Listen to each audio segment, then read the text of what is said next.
The American woman went on a journey of her own sexual liberation. A woman with terminal cancer divorced husband and slept with 200 men after diagnosis. Molly Kochan was diagnosed with breast cancer in 2011 and underwent various treatments, including chemotherapy, radiotherapy, and a double mastectomy in the hope of beating the disease for good. However, in 2015, she was given the heartbreaking news that the cancer had spread to her bones, brain and liver. As with many folks with a terminal diagnosis, Molly decided to go on a journey to experience new things. However, while many travel the world or do charity work, Molly followed a very different path, discovering her own sexual liberation along the way. Additionally, the 45-year-old took the public on the journey with her as she launched the 6-part podcast Dying for Sex with her best friend Nikki Boyer. The podcast was turned into a TV show which was released this year starring Michelle Williams. She also wrote a memoir titled Screw Cancer, Becoming Whole, before she sadly passed away in 2019. Molly had ended her 15-year loveless marriage to her husband before taking to the dating apps to start her journey of sexual discovery. The American woman slept with 183 men before her death, all of which was discussed on the popular podcast.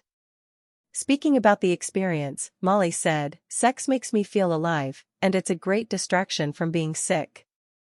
I don't think I would do any of this stuff without the cancer. Even though I'd maybe want to, I'd be a little more cautious about everything." She added, "I literally wanted to hump everyone and everything that I saw. I was horny all of the time. I felt like a teenager again.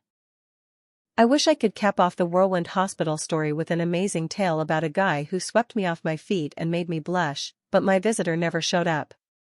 I realize I did get to fall in love.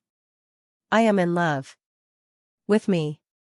Molly also left behind a touching message entitled "I Have Died," which was posted on her blog after her passing and reflected on the lessons she gained in her final years with a terminal illness.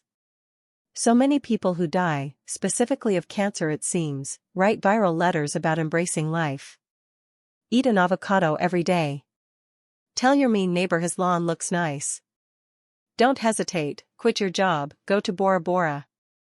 And then they go on to tell you about the last few months of their lives under palm trees, with a once scabies-infected dog. Often accompanied by an impossibly healthy-looking person and partner.